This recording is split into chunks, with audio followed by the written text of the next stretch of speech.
Hello. Hey. Third episode, mate. It's out now. Look at us. It's out. This is the first one we've done since it's been out. Have you had some messages? Yeah, I was going to say, I've had a couple of messages, but more people, like, even around the office, and then just, like, friends that have reached out and said, hey, I listened to this. It's actually quite good. And Yeah. I'm like, oh. Yeah, I know. I didn't expect it. I don't know what I expected, but it's cool. Yeah, same. I think I probably had more messages about this than I have about my new music. So I don't know if that's good or bad. No, it's good. I think, Yes. Yeah, no, it's good. It's definitely good. Man, it's really sweet. Like Ed Fielder. That's not me. That is the chair. I'll swap it for Sophie. Or keep this one. I had a few mates like Ed Fielder, who knows us both, he said it was like amazing, and he said we need to do it more often. That's dope. I had my old music teacher message me on Facebook, way. yeah, and was like, really enjoyed the podcast, like really insightful. Kevin Tout. Kevin, shout out Kevin. Big up KT. Big up KT. Yeah, it's been cool. Mate, that's cool, right? Good, man. Yeah, mate, it's been really nice, man. And I'm trying not to listen to it. Yeah. Just so I don't overthink about what I'm saying and stuff. Course. And just, especially because we want it to be honest and natural. Yeah, and natural and stuff. But yeah. So, Ed, are you famous yet? Nah. You? No. I think on a scale, maybe a little bit less famous a little bit more famous than last time because we released the podcast. There you go. Yeah. Wouldn't it be ironic if, in discussing fame and if it matters, the thing that makes us famous is us talking about if fame matters? If you could make that happen, guys, that would be amazing. Yeah. That would be really, I'd really appreciate that. Thanks, guys. I've even, it's even led me to talk to other people around what fame is and stuff as well, which is really, really cool. Yeah, definitely, man. Like, that's they've the been like, thing. I've never thought about that before. And I was like, yeah, it's nice. Neither have we. Yeah, exactly. Yeah. You released new music? Yes. Yeah. Put a couple of singles out. Hey, sick, man. Probably a couple more out by the time this comes out. But yeah, I'm doing like a whole campaign thing. Got a mixtape coming out in June. It's very exciting. Yeah, it's nice. Because you're not with James anymore. That's right. Yeah, I'm managerless. So you're doing that completely solo. Yeah, just direct with the kind of label services distribution. Okay, cool. Have you got like an agency on the side that's helping you with like the campaigns and stuff, or is this just what you've kind of learned throughout your journey? Yeah, just what I've learned, and I was gonna do it with my manager, and then we stopped working together at the start of the year, and then at that point everything was kind of ready to go. Yeah. And I was like, I could wait till there's more of a team around it, but I think just from releasing for I guess like 5 years now, you just kind of like you say you learn the ropes and that's fair enough. And your work ethic is like you're very consistent. That's very kind, like, which is like it's inspirational when I can see all of this stuff that you're doing in the background. Yeah, and it just kind of kicks me up the ass, which is sick. No, thank you, man. So what does that include then? So that's like social media campaign. Yeah. And then is it the same as in like you get the songs together first? How many songs are there, and then you think of the campaign, then you release it like 6 months later? Like what's your thoughts on it? More or less, yeah. That's pretty much what it is. With this release in particular, there's a lot of music because I wanted to just put out everything that I haven't put out. Not everything because there's some terrible stuff in there. but why shouldn't you put out? Well, because it's really just crap. Yeah. But anything that I think is half decent, I'm putting out, basically, Yeah. And so more than half decent. It's a great record. I'm really proud of it. But it's essentially just a load of stuff that never saw the light of day. So it's called Archives Mixtape. There's 18 tracks. So I'm doing 2 singles every month just to get more music out. Nice. Get more of a light on it. And hopefully it's get the algorithm. Yeah, exactly. Working. Yeah, I think you have to. I think that's the way you do it. That's been... Whenever anyone's asked me about like, how I've kind of done it, there's no right or wrong, is there? There's no like formula, but I think what's worked for me as an artist and it helps that I produce and mix myself is just putting a fuckload of music out, basically. Consistency. Yeah, and just because like there's so many people releasing to Spotify all the time to break through that to the point where it's like sustainable. For me, you either have to put out a load of like decent music or like a small amount of like amazing music. So. Yeah, you're right. It's like it's a pebble in the ocean when you just release like one single. Because I'm like, oh yeah, cool. I'll release this song like Purpose. I'm like, oh my god, it's gonna break barriers. Like I really really like this song. I'll put everything into it, and then. But if you don't put the right kind of campaign around it, so unfortunately. I think you're right. I think being consistent with it not being so. It doesn't have to be perfect. Right. Just putting it out because you'll learn from putting it out. Yeah. I'm not telling anyone out there how to do it, by the way. I'm just saying from what I've learned and from what I'm telling, this is me more telling myself is to put it out. It doesn't matter if it's not perfect. Just get it out. You'll learn from it. Yeah. See, like gauge how people listen to it. Gauge how you feel about it once you've released it. Because I always feel a little bit different about a track once I've released it. Yeah. I kind of listen to it from a listener's point of view instead of the artist then. Definitely. But yeah, no, that's exciting, man. Congrats. Thanks, man. But yeah, exactly that. I think I have the same advice. Like, I think we spoke about this on the first episode, actually. It's because we don't really have like SoundCloud and we have these things, but they're not really as popular. So it's basically like if you want music to be heard, you have to go on Spotify, Apple Music. Yeah. And I think because of that, because you have to like officially submit it and have the official artwork and it has to be mastered, I think people then put all this stuff on it being like, oh my God, it has to be this like polished, perfect thing. Yeah. Because of the process of putting it out is such a kind of specific one. But I think exactly what you said. Yeah, it obviously needs to be mastered and have artwork and stuff like that, but it doesn't have to be like this polished thing. No. Just put it out. Just put it out and see what happens. Have you been working on any music? Mate, You've got the theme tune ready, obviously. I've got, I have not. It's going to be a running gag. We're going to be on episode like 50 and I'll be like, so, how's that theme tune coming, buddy? 217. Yeah. Can I just say you've got a random like stray hair coming out it's like from your head, I think. No, it's like, it's away from your chin. Oh wait, can you get it? Yeah. Or should I just do this? Nearly got it. This fucker. Sorry, that's been annoying me. Oh, mate. Look at that. I can't. Right, carry on. Must have come from my hair. Well, I'm going to check that this camera's recording. Yeah. That would be helpful. No, it is.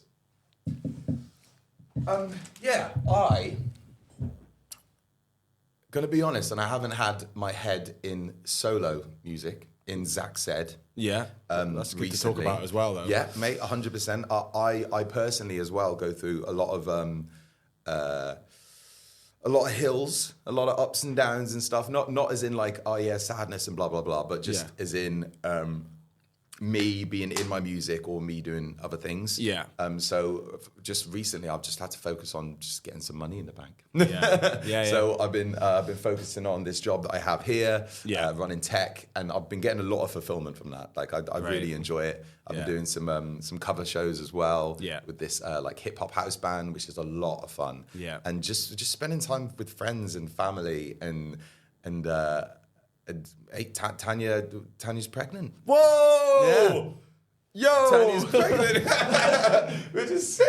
Hey! Did you deliberately wait to tell me that? Well, I don't know. I didn't know whether to say it, but that's the point of this podcast. It's about that, and that's why I've taken a little bit of a step back, just because I was like, what's gonna put food on the table? Yeah. So I've taken a little bit, but not. That's only been the last couple of weeks. That's so exciting, man. And thank you, man. Thank you. Yeah, so 14 weeks, which is exciting. Everything's, fingers crossed, touch wood, going according to plan. But it's just trying to save some money and make sure things are there. And we're taking a look at some new flats as well, just because we've only got one bed at the minute. And I've always wanted to move into a space where I can have my own studio. Yeah. That's one thing that I say it's limiting, like what I can do at home. But that's Tanya comes home from work and, she doesn't want to listen to me like play C and a G over and over again and do all these random melodies. And so to have a space where I can just go in and make some racket, basically, I'm really excited to have.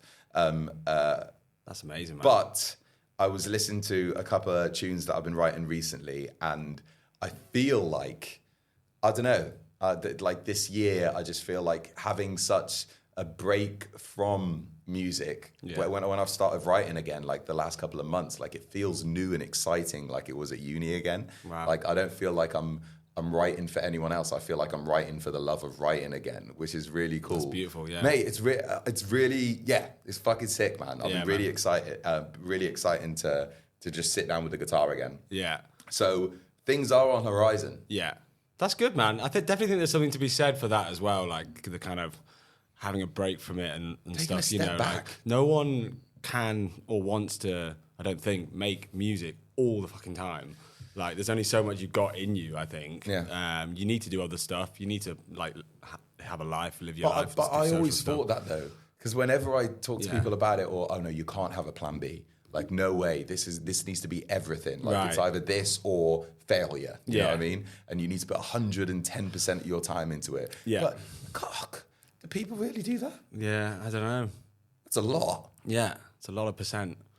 I need to play some PlayStation. Yeah, I think balance is good for sure, man. I think it's just healthy, it's natural. Even if you are like myself, more like full-time music, I'm not. That doesn't mean I'm like getting up every day and just like making tunes from like 9 till 6 p.m. because I'll just run out of juice. Some days I don't make any music. I'm just doing emails all day. You know, it's just like I know what you mean. You do loads of stuff, and I need those days so that when I have the days where I can make music, you're inspired. You're like, yo, let's go. Yeah, you know, you need to live to write. You Yeah. need to live. You need to listen to music. You need to go on this adventure that we call life to be able to put something back into songs, right? Exactly, man. And have fun with it. So yeah, man, I'm really excited about writing again, which is really sick. It's really nice to say. Yeah, man. I want to do a rap album. Sick. Yeah, and then not put my name to it. Oh, really? Yeah. Different like alter ego. Yeah, I just wanted to just have a space that's not connected to Zach said, where I get to just like. Just experiment with some like rap stuff. And then me and my friend James as well, we've been doing some like syncy kind of music too. And it's been cool to pretend like I'm not me and an American rapper for a little bit, you know what I mean? It's been kind of cool. But yeah, I probably won't do that. But it's funny you say that actually, because in the last kind of couple of weeks, I've actually started a couple of side projects musically. Oh, sick. Yeah, and it's the same sort of things. I've got one that's like a lo-fi beats thing. Dope, called, man. You'll be like, sick for that. EMBRS Embers, and that is just like I'm not even told anyone. I'm not posting about it. It's just like make some beats. EMBRS. Yeah. Embers. Okay. Embers. Is that going to be another one where people like say it differently? Probably, but I'm not going to tell anyone apart from these guys. So cool. Hopefully no one says it ever. But no, it's just that. Yeah, it's just another creative outlet, and I've got a project with my friend Jed as well that we put out our first song last week. Mate, he's sick. Yeah, man, he's great. I'll send you the song, actually. I really love that song. I'd love to hear it. But I definitely think there's something, to be said for like having a different creative outlet, because you can, when it's your own artist thing, it's your own name and stuff, then you feel like it needs to be this thing. And kind of get lost in it a little bit. Yeah, whereas sometimes it's just like, you just want to make music with a mate and just put it out and not really think about whether it fits this or that. Yeah. You know? Because I've been really trying to figure out like exactly what I want from music as well. Because this is the first time that I've sat with someone and properly discussed like what fame is or like what music is to me, right? Yeah. And ever since we've started talking about these things, I've gone, well, what do I want out of music? Like I get to do the cover stuff, and that itches like my live. Like that scratches my live itch. You know what I mean? Like I really, really enjoy doing that. Yeah. And I get to play at some cool venues, and I get to play with some amazing musicians, and I'm really lucky to do that. Yeah. But then, so if I do my like solo stuff, what do I want out of that? Do I want connection? Do I want like, do I want to feel heard? Do I want to just do it for me and just go, oh, that bass line's sick, and put it with this beat and experiment it, and then just put it out to the world? So that's why I was thinking about doing the side rap projects and stuff like that, to just experiment and see if that kind of fulfills me in a way. Yeah. Because if fame isn't what I want from it, then I can just write songs and then send them to my family. I guess so, yeah. I guess so, but then but you want more than that, innit? Yeah, I think so. Yeah. Do we both want fame, like, deep down? But we just don't think it's going to happen, so we're just like, oh, yeah, it's fine to not get fame. Like, if we're talking about fame as in walking down the street, like Justin Bieber kind of, like, fame, like, that is, I can't even imagine, like, the stress of that as well, right? Like, it'll be fucking sick for the first couple of weeks. Yeah. All right, man, I'll let it out. Okay, Just take the low end out. I'll get rid of it. It'll be like fucking sick for the first couple of weeks. It's like, oh yeah, I'm famous, and like the ego thing is stroking it. It'll be sick, but that's like right here as well,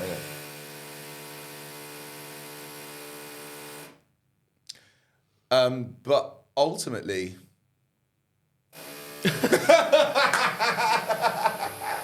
What do you think? Am I drilling yet? What do you think?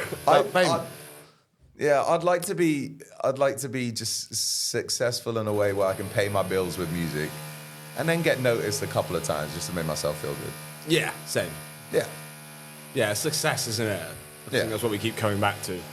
Just want to play big, fat, sexy venues and sell them out. Yeah, around the world would be great. I'd love to like tour around the world. Yeah, and then just like turn up at Tokyo, play songs to all of these people, and be like, "What? This is mental." Yeah, man. But then with that comes with being known. Yeah, it's true. So then you wouldn't be able to. Yeah, you wouldn't be able to just like walk down the street and not for people not to. Sometimes I like my space. Yeah, true. I'm terrible at talking sometimes. So, yeah. Like, I don't want to be rude to anyone, but at the same time, I just want to go Tesco. Yeah. I think that is the interesting thing about it all, isn't it? You have these, even like, I mean, this is a really random example, but I was watching like the David Beckham documentary last week when I was ill. And it's just interesting. Like, he's massive, really famous guy, you know, one of the most known like celebrities / brands. And he's just actually, as a person, he's just quite chilled, and he's not that like natural early on, especially in like interviews. He doesn't love like being in the spotlight. Do you know what I mean? I think a lot of these people who like it, they have a skill, whether it's music or sports or acting, but that doesn't necessarily mean that they want to be like in the spotlight or like talking to people all the time, and they might not be that sociable. Do you know what I mean? They just might be good at that one thing. It was like Frank Ocean. Yeah, Frank Ocean's just nailed it. I agree. Yeah. Am I drilled yet? Find out next week. Sick today. Yeah. We've got fucking Sophie Faith, mate. Yeah, man. That is like, This was, and this is organised very last minute. I wasn't sure, because I'm going away soon. And then we just had these few days. And Sophie actually doesn't live in London anymore either. Oh, does she not? Does she travel in for this? Yes. Well, she's actually happens to be in London this week doing some other stuff. Okay, all right. And she was like, I've got this one morning. And it was like, okay, dope. Because, she lives kind of more in the countryside now. But, very excited to have her on. She's been around for a little while. I think she's been releasing for like over... 2017, I think, her track. The first one, but because I'm interested to ask as well, because when you were talking about just getting songs out, it'd be interesting to talk to her about, because she released one in 2017. I might be wrong here. One in 2018, one in 2019. Then started to pick it up from there. Yeah. So it'd be interesting to see her take on it. But at the same time, like the music industry might have changed a little bit. Yeah. And I remember like back then it was you've got a single, do loads of like social media around it and everything, do this massive campaign. Yes. So I think it's just changed a little bit over the. Definitely. No, but you are right though. She's an interesting one. I think we're quite different as artists in that sense. She releases a lot less. Her voice, but man. Everything she puts out, I'm like, yo. Production voice, and the writing, and I'm just like... Was the last one Coco? Yeah. Oh, mate. Yeah. It's all just class. Like, every time she drops, I'm like, I know this is going to slap. Yeah, it's just going to sick. We listen to it a lot in the office. Sick. Yeah. Yeah, it's going to be good. It's going to be interesting. I reckon we cut it for now. Yeah. Because that's going to... No, that stops. Yeah. But up next, we've got Sophie. Let's go.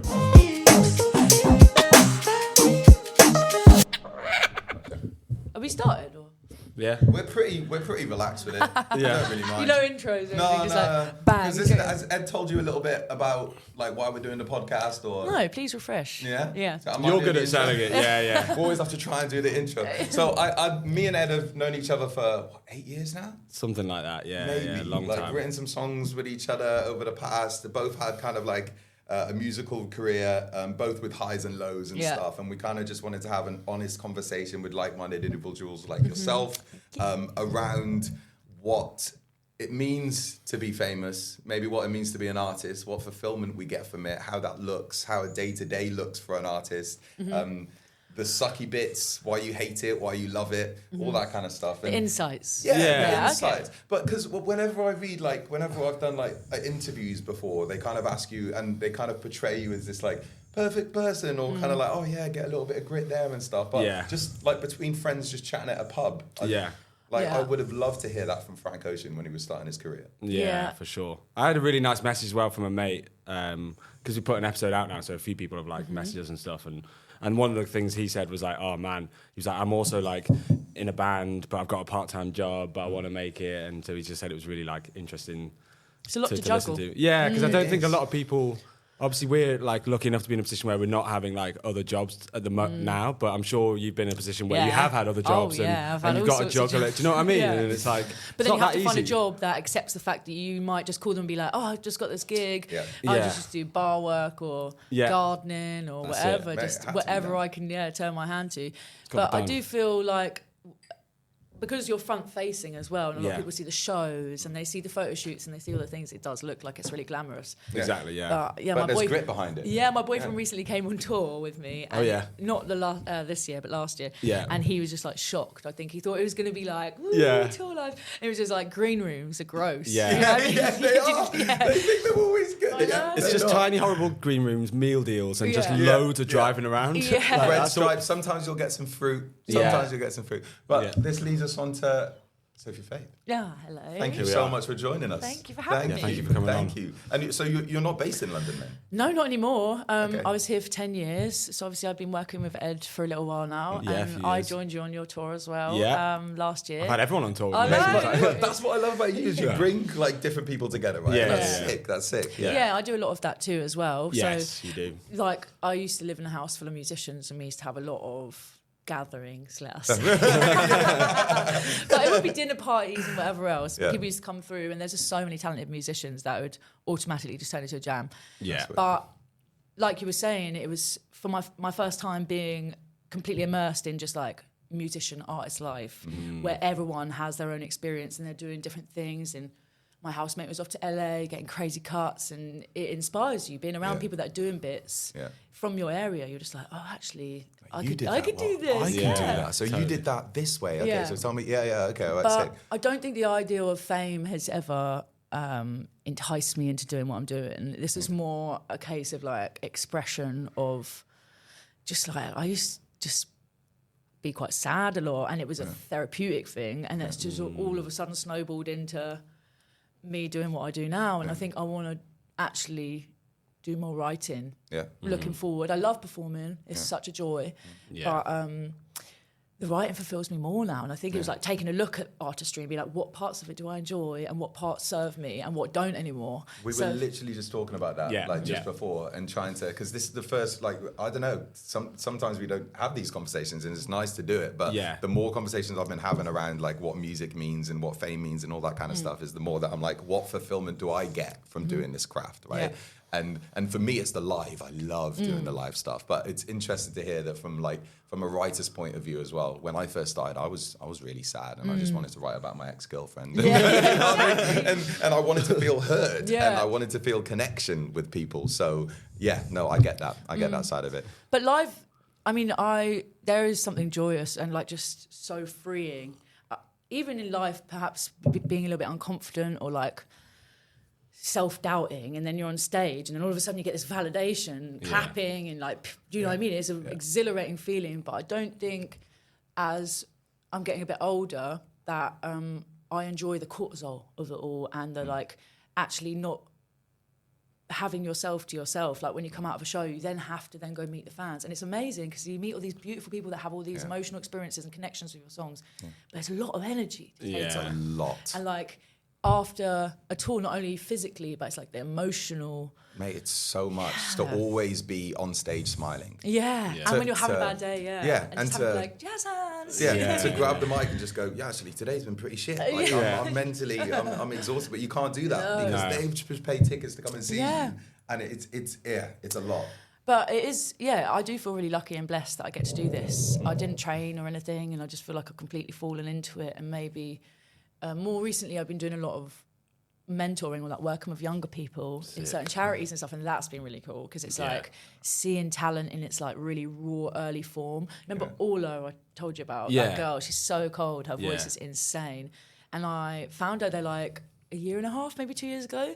So I brought her out on tour, and it's amazing that I have a platform that I can, like you, bring people on and like make it a family thing, you know what I mean, and friends vibes, because so many people are so talented and they haven't had their break or their time yet, and we as artists actually could give back a bit more, you know what I mean? The same way that people give back, that gave back to us. 100%. You getting me into that studio one time and helping me with my stuff. So exactly. And I think that is one of the things you're really good at as well, like you said, is that like collective thing. And I feel like too often in the industry, especially in creative industries, people can be quite like closed off and be like, no, this is my thing, and like, no, you can't hear this until it's like thing. Whereas like, I think we're quite similar in the sense of where it's just about like building a community and just like stuff's more fun when you're with your mates. Yeah, and like, I think that came from really like not fitting in to a lot of houses, and like at my early stages of my musician career. Yeah, I feel like.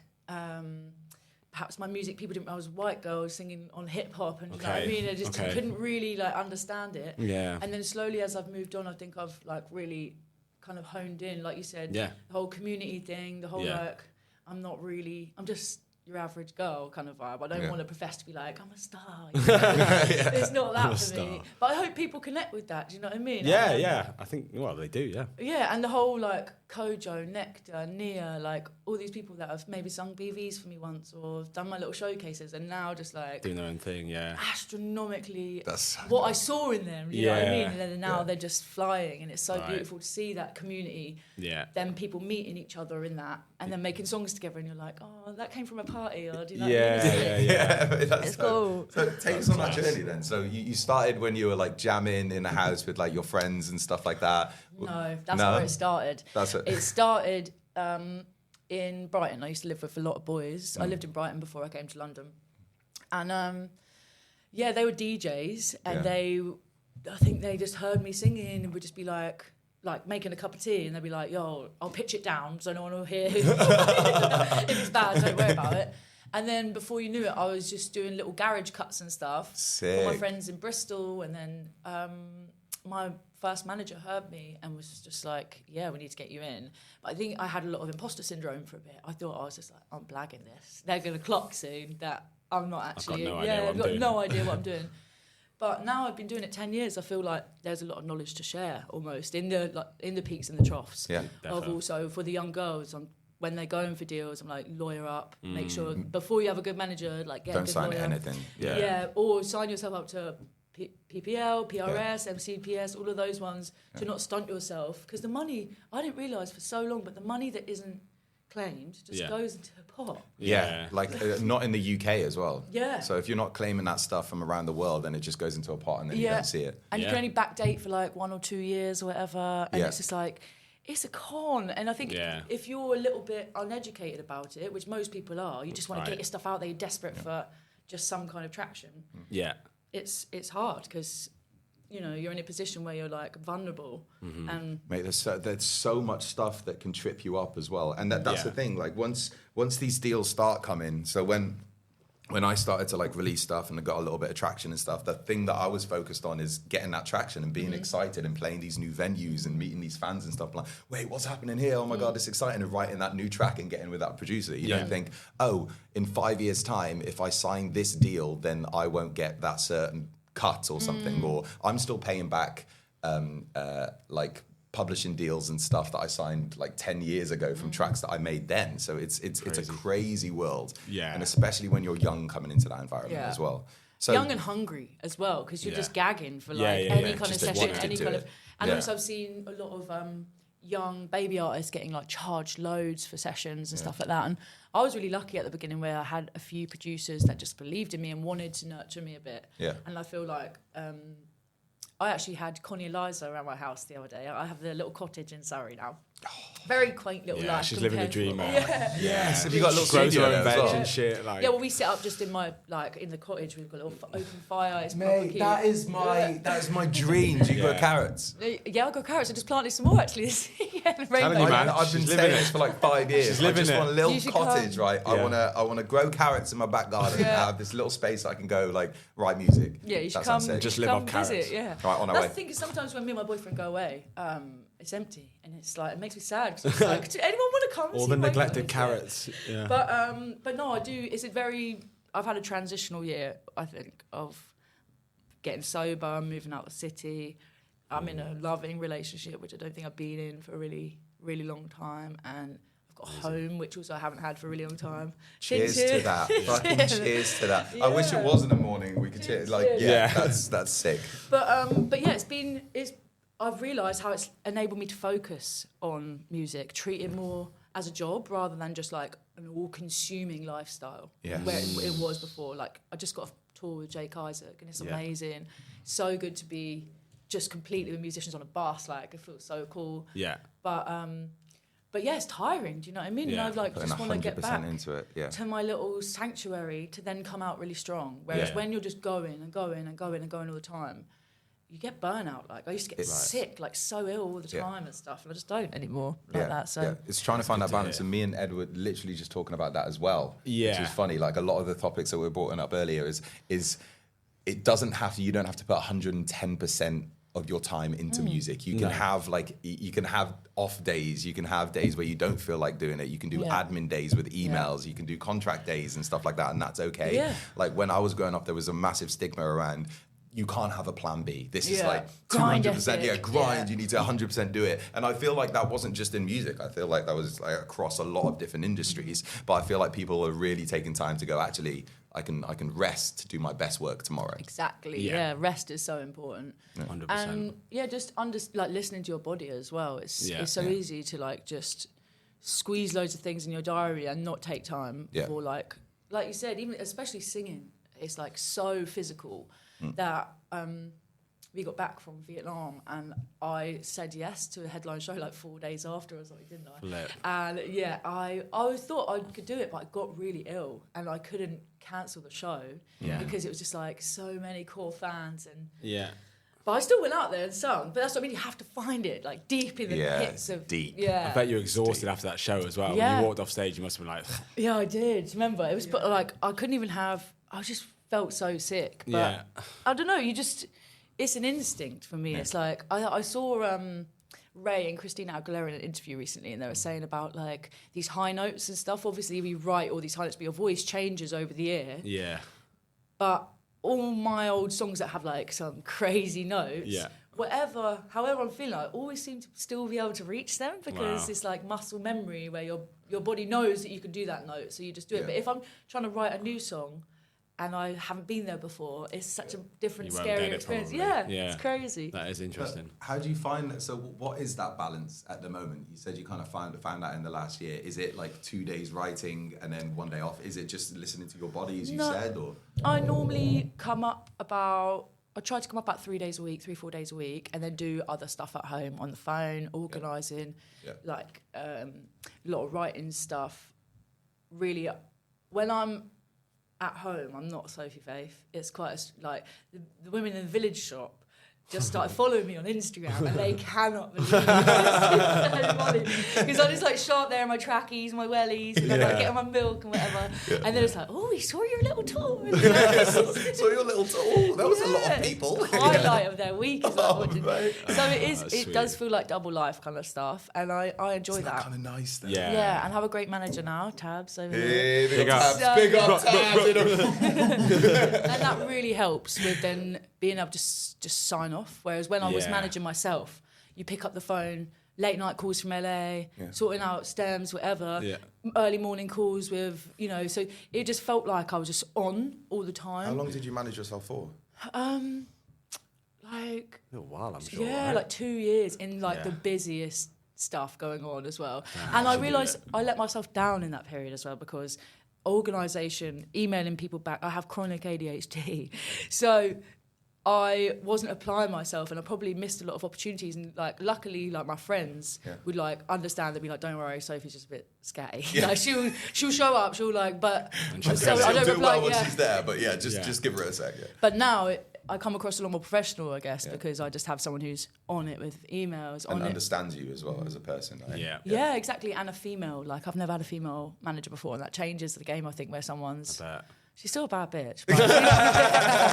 But how did you choose, like, not to... Because I guess during those 2 years, during that busy period, you had a lot of people, like, come up to you and say, hey, do you need managing and stuff? Yeah, how did you go, this is the time to do it now? I dated a lot, like, went to go meet people, but it just didn't feel right. I just knew what I was kind of after. Yeah. I'd been with a lot of boys before, and they'd always been kind of in the hip-hop realm or, like... and did so much for me. Yeah. But I felt like I needed someone who had a vaster experience of like management, and they used to work at a management company and I had their own, and I was just highly recommended by one of my friends, Joe Beard, keys player, and he knew them through Pesk, and it was just a really nice experience. Like we met up one time and I was just like, yeah, go on then. Just felt like, You just know sometimes, innit? Yeah, and I was actually just about to drop the last project. Okay. So I'd already dropped one song from it. Yeah. And I knew I needed someone on board because it was just getting to be... That was a lot. Yeah. Like, that was a lot. Because a lot of people, well, I don't know, I'm just speaking for myself here, had a manager before. You kind of get like one little hit and then you're like, everyone goes, you need a manager. So you sign it and then... Yeah. But I think you're right. Like, dating in a way of doing those kind of like finding the right person for you. You don't need to sign straight away. Yeah, exactly. And also having like a probation period of you both sussing each other out. Like I think in 6 months or a year, you like really get to know each other and like, your inner workings and whether it's going to work. Yeah. But I've had like 5 different managers, but I'm still friends with all of them. I'm still like so grateful to them for all the energy and everything that they put into my career, or like making me believe I could do something. I think that's what a manager should do as well, is like lift you and let you see what you can achieve, because when you're just in your little bedroom making music, like you have no idea. So it's definitely something that is important to me now, for being able to switch off and trusting someone to just deal with it in the way I want it dealt with. Well, because it sounds like you're incredibly business minded. So then like to also go, cool, I put my full trust in you to kind of like do this and take the right decisions. That's one of the hardest things that I found about having a manager, because I'll be like, no, I want to do it this way. And control, like believe me, it's hard, especially after you manage yourself, to relieve control of just being like, actually, they have this. I think I like wanted to oversee maybe emails and stuff before, because I just was like burnt maybe from other experiences where I didn't feel like it was exactly what I wanted. But no, I'm really happy, and I think you need a good team. That's so important to like delegating what, the important things. My lawyer's like one of my good mates as well. Like if I want advice on how to deal with a session or just a split or anything, she just gives me a conversation. Like she'll be like, how about... She's just very diplomatic, and I'm not really. So she'll call me and be like, "You can't go in too hard," or vice. Don't take any shit. Do you know what I mean? So I know, like, cool, validation. Like, okay, cool. Lisa told me now. I know what I'm doing. So what kind of team do you have then? So lawyer, manager. I mean, I have like my guys that do the graphic design. Becky Mann's been doing my illustration for ages. You met her in Leeds actually when she came up. Okay, She came up, and my promoter at SJM, Tom, he's been amazing. I mean, I did have a booking agent for a while, but I have recently just like come away from that, because my interest, to be honest, isn't really in doing loads and loads of showcase gigs anymore. I think I'd love, like, normally if a sport's right for me, they'll reach out to me personally anyway, or they're a friend. And the private stuff that I've been doing, or just like these Sophie Faith and Friends gigs, that's what feeds my soul. I don't... sick. That's and that's just off your own back, isn't it? More or less, and I want to take a little hiatus, I would love to write an album this year. That's like what I'm definitely going to do. Sick. As well as writing for lots of other people. But I want to not tour for a year and then come back strong, and maybe do like Coco or something, come back really. Because I've done Jazz Cafe, done Village Underground, I've done some like big venues. But recently I've just been doing more intimate ones, because I missed the... that connection. The connection, Village Underground is so big and long. I could only see like the front four rows. So sometimes you have like 2 meters in front of you anyway where the security is. And it just felt too distant from everyone. I'd rather do... And then we did... Layload. Remember you came? That was when we just dropped Temperature High. Yeah. And I did 2 days at a smaller venue, because I just want to interact with people more. But now I think my plan is just it's different sports, writing and performing. So I'm just going to really focus on my writing and just use that muscle. Get some really good songs behind me, and then we're going to LA as well. Sick. Just to do some more writing and muster up some meetings and whatever. And it's just going to be a busy year, I think, but not running around like a blue-ass fire. That's not what I want to do. No. Trying to find that balance. Busy.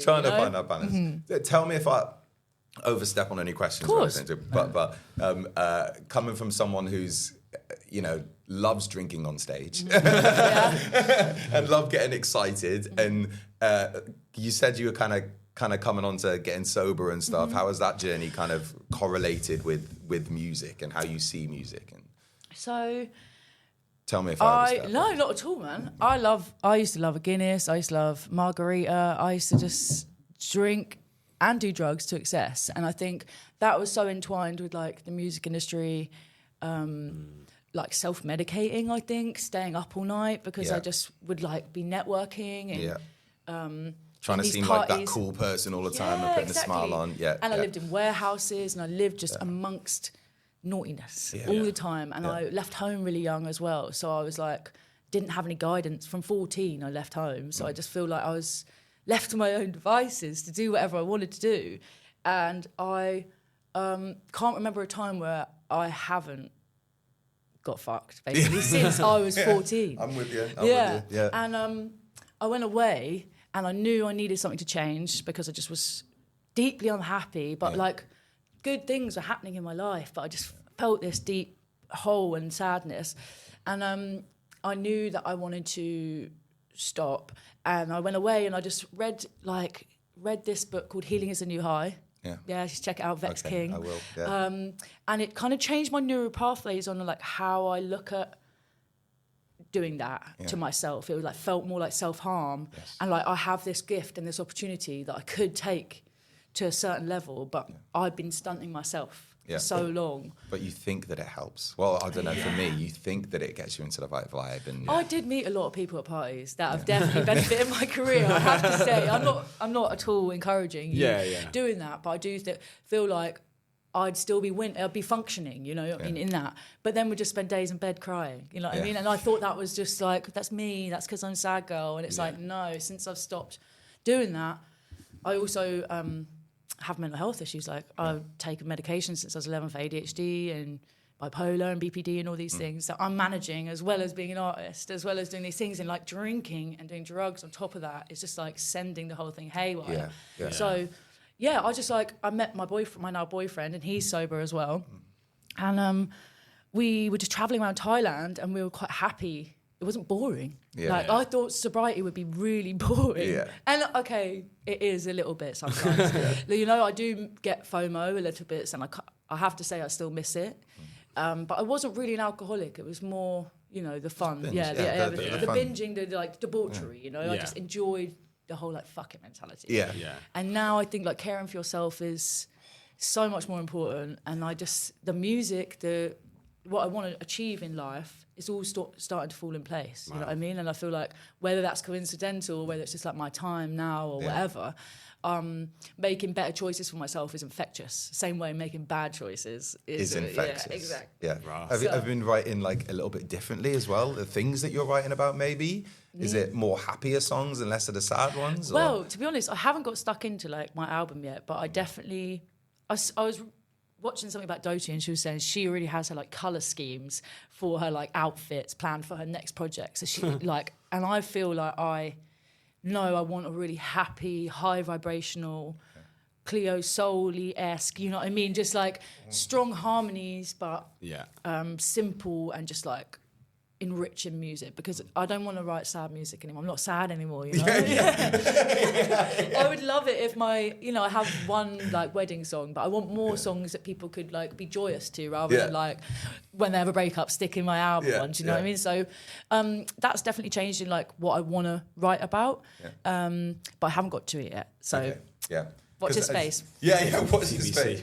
Because I know I keep taking it back to myself, but you're just saying a lot of things that resonate with myself anyway. But like during like the sad time phase and blah blah blah, and I was writing a lot of sad songs, and then a lot of people have been asking me recently, you know, where's the new music coming out? And I've been finding it really hard to write happy stuff in a way that's still Zach said, or still is an artist. Not cheesy. It's hard. Not cheesy. Like, because whenever I think of like happy music and stuff, I'm thinking of like Pharrell Happy or something like that. Well, it doesn't have to be that, obviously, but so I've found it kind of not difficult, but a new adventure. It's harder come up with these new things, especially being in a relationship myself and things are happy, and I'm like, I don't get to talk about someone breaking my heart or something. It's more because like, that comes out with ease. That's easy.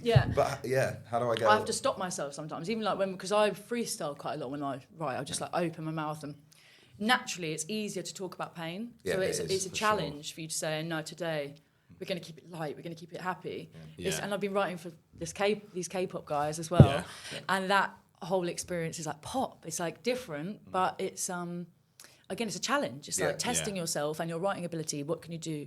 I've been doing drum and bass, jazz, do you know what I mean? Hip hop, all of these different things, just to exercise that muscle, hopefully, to get as many cuts as possible. Get famous. Let's go. I want a house. Cottage in Surrey. Exactly. That's sick. That's sick. That is class. That's the dream, isn't it? Like, to buy a house from music money, I think, is something I haven't achieved yet. And money management as well as an artist. Oh, mate, that's so, like, because I guess I haven't been on the side of it of, you know, making regular income. So like here, I work here and I run tech for them. So that's how we got like I kind of do that 4 days a week, 9 till 3. And I really enjoy it and I get a fulfillment a lot from it. And I think one thing that I've learned about myself is that I love connecting with people and I can do that with supporting tech and music. So it's a crossover as well. That. You know, you're doing this kind of stuff. Oh, mate, it's sick. It's like the both sides of my brain, which is lovely.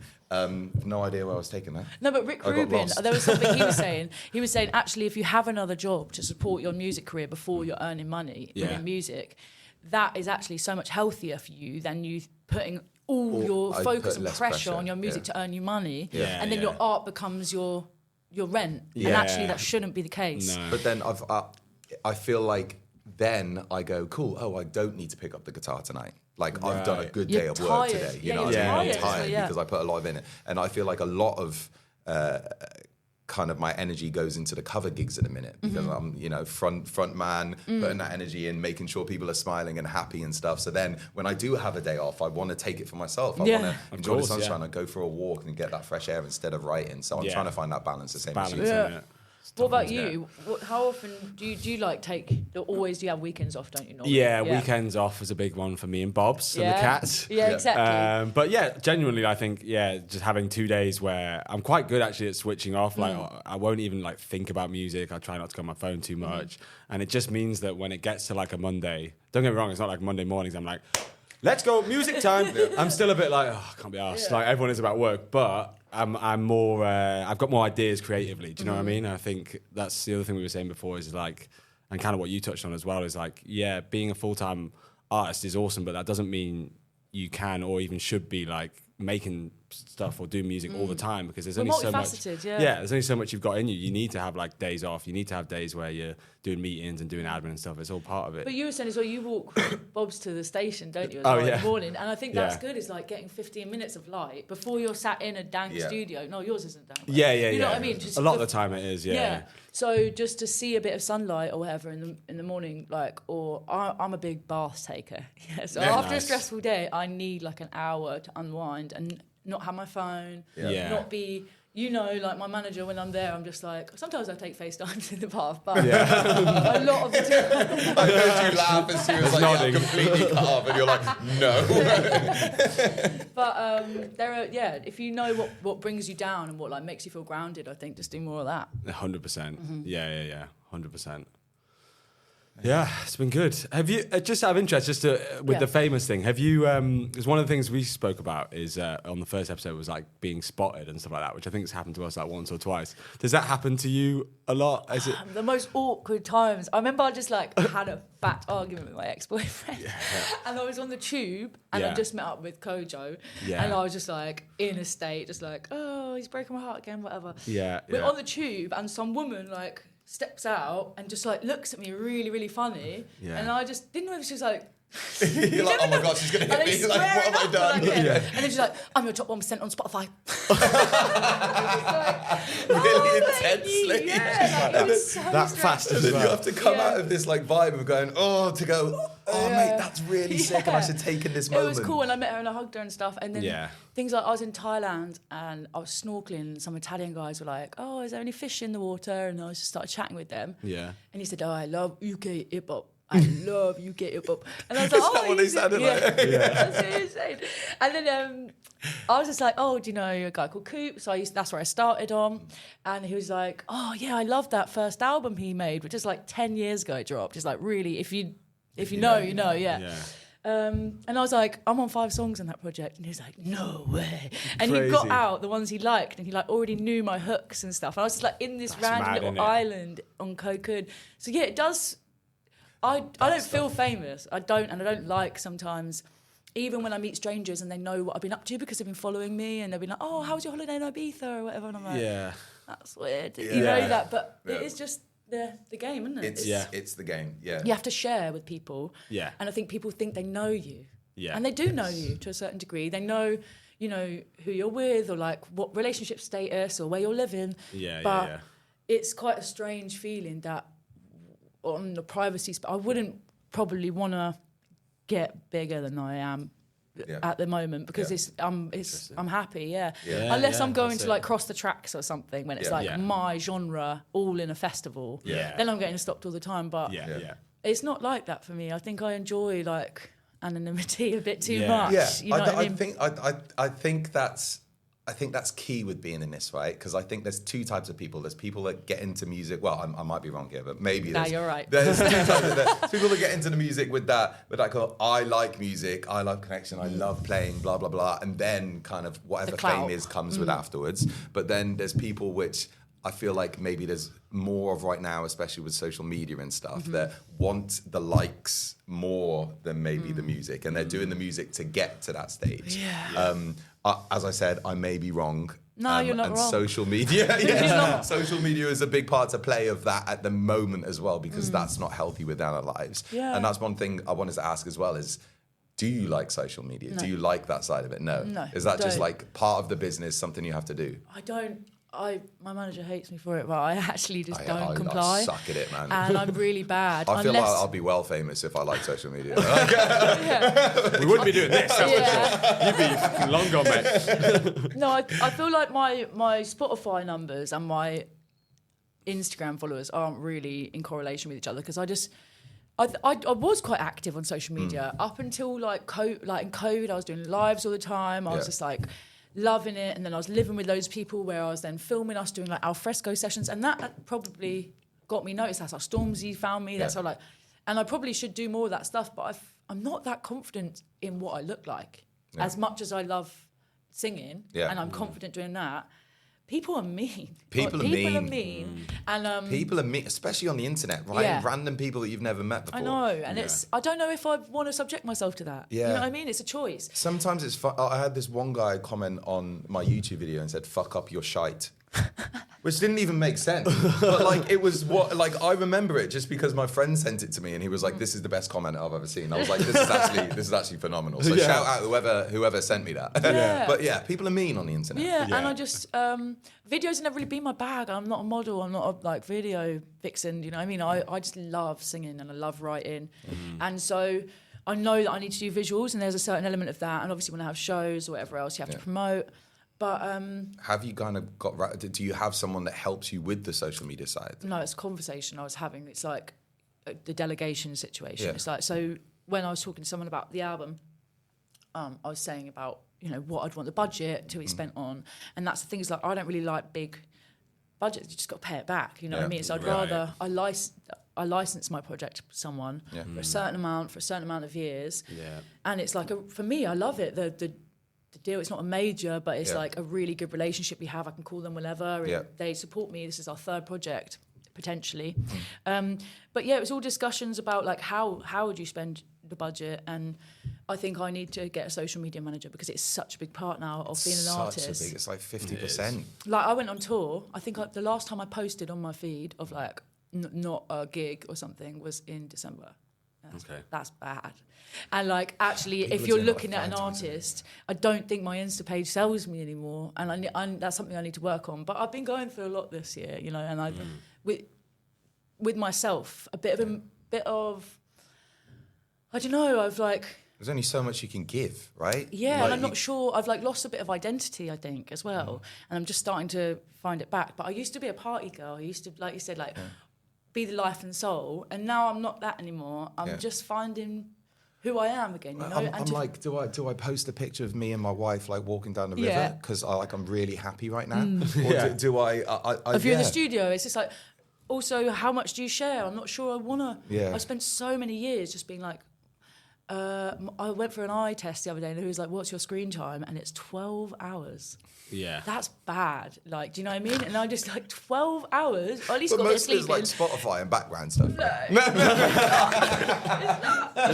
It's not. And that's the thing is like you can be on it scrolling because also you're obsessed with your peers. Right. But me wanting to post, like I just don't. I have a fear now. I think I've actually created a bit of anxiety about what I look like. You know, a lot of the people that are breaking artists are like 6-7 years younger than me, you know what I mean? And it's like, it's quite a weird, especially for a woman. I think for men, you guys get fine with like a wine with age, Mate, I know exactly what you mean. Like for a woman, it's kind of Sabrina Carpenter's just up there wearing stockings and stuff. And it's like, if you don't want to wear that and you want to be someone else, then it's just, Yeah, and like I do love getting glammed up all the time, but I feel like there's an expectation, and I think that's not healthy, like as a woman or a human to just be constantly expected to like glow up, keep reinventing yourself all the time, do these photo shoots and do this, and I was just like, I just want to post me. I want to write an album and then post me with my hair a little bit messy because I haven't got and not be that kind of person on social media.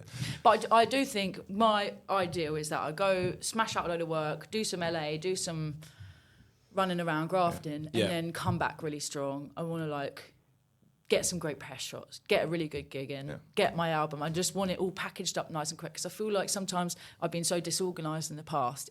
I can't wait to feel what it feels like to release when it's organised and I'm not chasing my tail the whole time, you know what I mean? Ed is very good at that. Yeah. Well, I don't know. It's still a bit lastminute.com, to be fair. Yeah, but you're on job. I always say it, but your consistency and your work ethic is phenomenal. Like for someone like me that just goes, I've written half a track and then I'm like, I'm going to release that next week, and I message my manager and he's like, sick, no worries, and then I don't write the rest of it, and and then I try and do a rap album instead. Like get my praises everywhere. It's consistency as well that really pays off with the numbers and things like that, and also it's catalogue. It doesn't matter if all those songs don't go to 1 million or 100%. It's about you having multiple vibes that people can connect with from different places, and then find something else and then jump on that. Yeah, exactly. I think for me, last year was the first time where I actually took a bit of time on a release, and it wasn't just because up until last year, it'd been like as soon as I dropped something, it'd be like, right, what's the next thing? Because like for me, like I was saying before, how I've been able to do it full time is just because I put out so much music. So I just felt as soon as I released something, what's the next release? Let me get some demos together. And last year was the first time, where I actually had a bit of time and just did one campaign, and it was so nice. Yeah, and you get the songs to have their own time. Like I think when you're rushing stuff, you can really give like every single 60-day rollout. You can really make sure that you're getting a piece of content for everything. Exactly. And just do it right. Yeah, I want to do it right. You will, man. It's going to be sick. Do you listen to your own music? I don't know why I always ask this, but it's an interesting question. Yeah, only if it's like if I'm listening back to stuff that if I'm making notes, or I don't really like the sound of my own voice. Do you ever go like, you just written something in the studio and then you leave and then listen to like it 10 times because you love it? Car test. That's what I mean. normal. Okay, But when I'm at home, like say we get back from a gig, and my boyfriend's taking a load of videos, he'll love watching back through the videos, and I was like, can we not, please? So like, just for now. Or he'll get one of my songs stuck in his head, and he'll just be like, Piccadilly line for an hour, whatever. And I was like, come on, babe, please. But sing something else, love. Got anything else on the jukebox? But it's sweet, I know. But do you know what I mean? It's sometimes a bit. I wouldn't. Yeah. But actually saying that though, on my Spotify Wrap, not this year, I think the last year, I'd be like, just if I was in a taxi or someone, and I was like, I'm a singer, and they're like, oh yeah, and they'd be like, oh yeah, listen, that I'd actually like come up on my own because you Wrapped, like. And I was like, I'm always on mine. Don't worry. One other thing that I wanted, because you mentioned on being a woman within the industry as well, and this is something I want to learn more about. Like, please tell me if I'm being completely ignorant here. But how has that journey been? Because I'm not sure around nowadays, but I feel like in the past it was very male heavy, especially in the R&B. It still is. It still is. Yeah. But I enjoy being in male-dominated spaces. I think I'm quite bolshy as a female. I probably get on better with men sometimes than I do with females because. I don't know, I've grown up with like living in a lot of boys' houses. I was a stoner, I used to make music, do you know what I mean? It's quite dominated spaces that I always wanted to feel like I wasn't being dominated. Yeah, I could do this. Yeah. And there's been some great opportunities, like Motown did like an all-female writing camp, and that was amazing because it's such a rarity to then be in a room only with women, female engineers, female producers. Like producers and stuff. Like that's... Lauren Faith's amazing producer. Ruby Francis is amazing producer.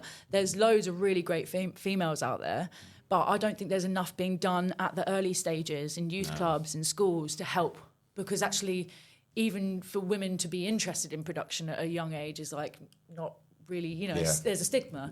So what we should be doing is more workshops, you know, more getting... I would love to up my skills on production so that I didn't rely on other people to be able to record and stuff. So I can do it to a basic level. The production and the mixing side of it is very, very male dominated. But I love it. When we're like, I mean, I always have a say. When 100. on a vocal production thing, I'll explain what I want, but I can't do exactly, especially on the mixed stuff. I know what I want to hear. I have a meticulous ear, but sometimes it's really hard without the knowledge to be like, oh, put it through this filter. I'm always like, oh, just like, and then too much high end, too splishy splashy. I want it to be, you know. He has to translate sometimes. But yeah, I would definitely love to get more into that. And females are amazing. Like, also, like I said, I spent a lot of time in men, or around like big boys, like with Lyndon and stuff. I was living with 5 boys there as well. Yeah, jeez. Lyndon J. Mate, there's production, bro. That house is crazy. There's lots of very talented house. Was it with like Fred Cox as well? Yeah, I've written a lot of stuff with Fred, but he's best friends with another guy in the house that was there, Josh, who plays drums for me sometimes. So it's just like he's great. We had a drum kit in our kitchen and a piano, and like it was a really cool space to be in. But now I'm a bit more grown up. I just like come in, and I still see all these people. It's such a lovely community that's come from that space. But it's been fun couple of years. Like it's nice. Mate, I can't wait to see this new project that's coming out this year as well. I'll give you first dibs on plays. Don't worry. Super excited, and honestly, I really, really appreciate the honesty today and stuff. Yeah, thanks for coming on, man. It's been sick. I'm actually really inspired now. Yeah, I love that. I was supposed to go to. I was going to go Lake District, like a little solo trip this weekend. Do it. Oh yeah. And no, I'm not. No. The missus is away. Yeah, I already thought before. But the missus is away in Rome with her mom, and now I'm just going to sit all weekend and write tracks. Yeah, so, man. Let's go. It's been an absolute Have pleasure fun. meeting you. Thank you so much. It's been lovely. Wicked. Thank you. Nice one. Pleasure.